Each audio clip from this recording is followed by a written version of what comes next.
उसकी बहन के साथ कुछ तो भयानक हुआ। ये कहानी सारा और उसकी बहन रोज की है। दोनों एक दिन कहीं बाहर घूमने गई थी। वहाँ पर कुछ ऐसा हुआ कि दोनों में से एक बहन गुम हो गई। फिर दूसरी बहन मेरे पास आई। फिर मैंने किस प्रकार उसकी बहन को खोजा, वे तो आपको इस कहानी को पूरा पढ़ने के बाद ही पता चलेगा। तो चलिए शुरू करते हैं। हेलो, मेरा नाम पीके है और मेरे टीम मेंबर और मेरे दोस्त जेंसी, जो मेरे कैमरा वीमेन भी है। मेरे पास एक लड़की का कॉल आया। उसने अपना नाम सारा बताया। उसने अपनी बहन के गुम हो जाने की खबर हमको दी थी। चलिए अब हम आपको उनसे लाइव मिलवाते हैं। पीके। हेलो सारा, मैं पीके बोल रहा हूँ। क्या तुम मुझे अपने बारे में विस्तार से बता सकती हो, ताकि हम तुम्हारी मदद करने में ज़्यादा कंफर्टेबल हो सके। सारा। मैं और रोज़ हम दोनों सगी बहन हैं। हम दोनों गोयकना अस्पताल में नर्स का काम करती हैं। हम दोनों बहनें अपने घर से दूर रहते हैं। हम हर शनिवार शाम को दोनों बहनें कहीं बाहर घूमने जाती हैं।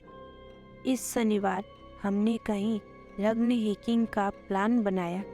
दोनों कुछ ज़रूरी सामान लेकर अपने घर से निकल पड़ी। पीके। सारा, तुम क्या ये बता सकती हो तुम अपने साथ क्या लेकर गई और क्या पहन कर गई थी? सारा। हमने कुछ स्नैक्स, बिस्कुट और कोल्ड ड्रिंक्स का सामान लिया। हम फॉर्मल सूट में ही थे। हम दोनों अपनी कार से ही गए थे। पीके। क्या तुम मुझे वास्तविक लोकेशन भेज सकती हो जहाँ पर तुम्हारी बहन तुमसे अलग हुई थी? सारा। मैं आपको वे लोकेशन मेल के ज़रिए भेजती हूँ। पीके।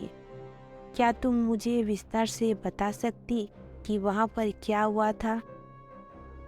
सारा। जिस लोकेशन का मैंने आपको मेल किया है, ठीक वहीं पर एक छोटी सी घाटी है। वहाँ पर हमारी गाड़ी बंद हो गई और हमारी गाड़ी की हेडलाइट भी बंद हो गई। शायद हमारी कार की बैटरी डिस्चार्ज हो गई थी। कार मैं ड्राइव कर रही थी तो रोज़ ने उतर कर देखा कि गाड़ी को क्या हुआ है। रोज़ गाड़ी के सामने गई और उसने कार के इंजन को देखने के लिए कवर को फ्लिप अप किया, और क्या हो रहा था ये मुझे ठीक तरह से दिखाई नहीं दे रहा था। मैं अंदर बैठी हुई उसका इंतज़ार कर रही थी, लेकिन बहुत देर से उसकी तरफ से कोई रिप्लाई नहीं आया। तो मैं भी उतर कर बाहर गई। वहाँ मुझे रोज़ नहीं मिली।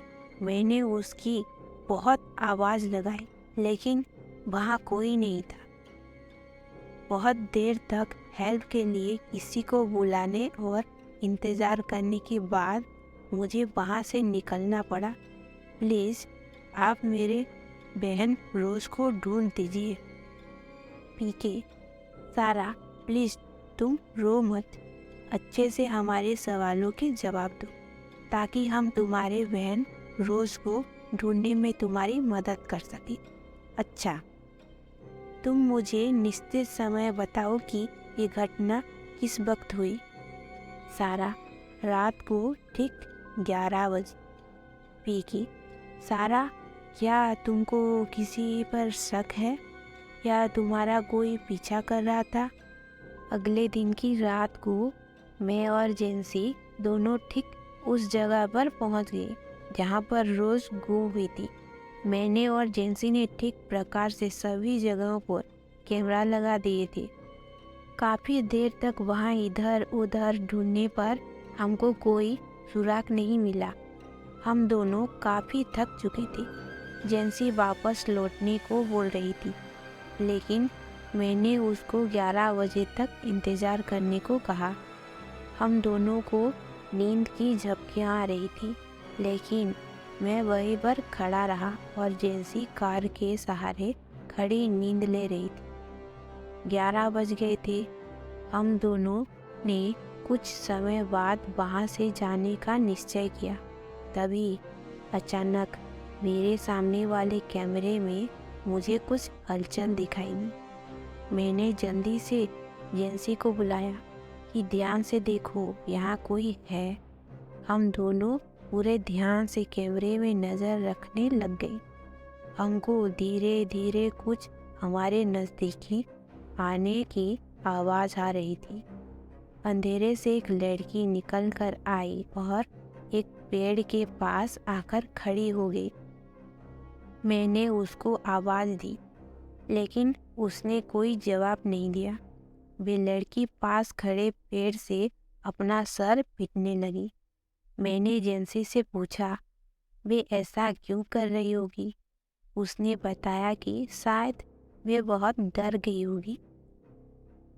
हमने टॉर्च करके अच्छे से उसको देखा और सारा के द्वारा भेजी गई तस्वीर से मिलान किया। वे रोज़ ही थी। हम दोनों उसके पास गए और उसको पकड़कर कार में बिठाया। हमने उससे बात करने की कोशिश की, लेकिन वे कुछ नहीं बोली। हमने सोचा शायद बहुत डर गई होगी, इसलिए वे बेचारी कुछ बोल नहीं पा रही होगी। हम रोज को उसके घर पर लेकर गए। सारा ने दरवाज़ा खोला। रोज को देखकर बहुत ही खुश हो गई। वे रोज को अंदर लेकर गई, उसको पीने के लिए पानी दिया और उसको पूछा कि उसके साथ क्या हुआ था, लेकिन रोज कुछ नहीं बोल रही। हम दोनों को वापस लौटना था, इसलिए मैंने सारा को आवाज़ लगाई। मैंने उसको बताया कि हम रोज को इंटरव्यू करने के लिए कल सुबह यहाँ पर आएंगे। इतना कहकर हम वहाँ से चले गए। मैं और जेंसी दोनों टाइम पर पहुँच गए। मैंने सारा को आवाज़ लगाई, लेकिन कोई उत्तर नहीं मिला। हमने उसका कमरा भी चेक किया, लेकिन कोई नहीं मिला। जेंसी को शक हुआ और उसने बताया कि हमको कैमरा चेक करना चाहिए। मैंने पूछा, कौन सी कैमरा? जेंसी ने बताया कि कल रात को उसे रोज पर शक हुआ था, इसलिए दोनों बहनों के कमरे में कैमरे लगा दिए। इस काम के लिए मैंने जेंसी को शाबाशी दी। जेंसी दोनों हिडन कैमरा को निकाल कर लाई और पीसी से कनेक्ट कर दिया। रात को लगभग 2 बजे रोज उठी थी और अपने कमरे से बाहर गई थी। इस कैमरा में इसके अलावा कुछ नहीं था। दूसरा कैमरा में 2 बजे रोज सारा के कमरे में गई थी। रोज ने चुपके से सारा के पैर पकड़कर उसको घसीटते हुए बाहर लेकर गई। इसके बाद क्या हुआ, इसका पता लगाने के लिए हमारे पास कोई भी सबूत नहीं था, इसलिए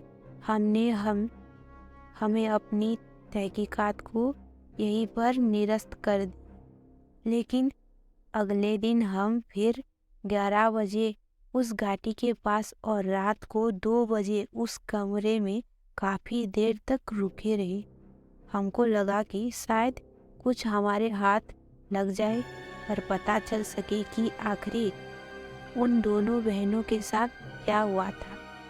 दुर्भाग्यवश हमको कुछ जानने को नहीं मिला। 2 दिन के बाद अखबार में एक आर्टिकल आया था, जिसमें लिखा था कि गोयकना अस्पताल की नर्स का हुआ थ्रिलर किलिंग। मैं और जेंसी उन दोनों बहनों के लिए बहुत दुखी हुए थे। पता नहीं उन दोनों बहनों के साथ क्या हुआ होगा, लेकिन जो कुछ ही हुआ होगा बहुत भयानक हुआ। क्या आपको इसकी तहकीकात आगे जारी रखनी चाहिए? क्या इसकी पूरी मिस्ट्री अगर आप जानने को इच्छुक है तो इसके पार्ट 2 के बारे में तो कमेंट कीजिएगा।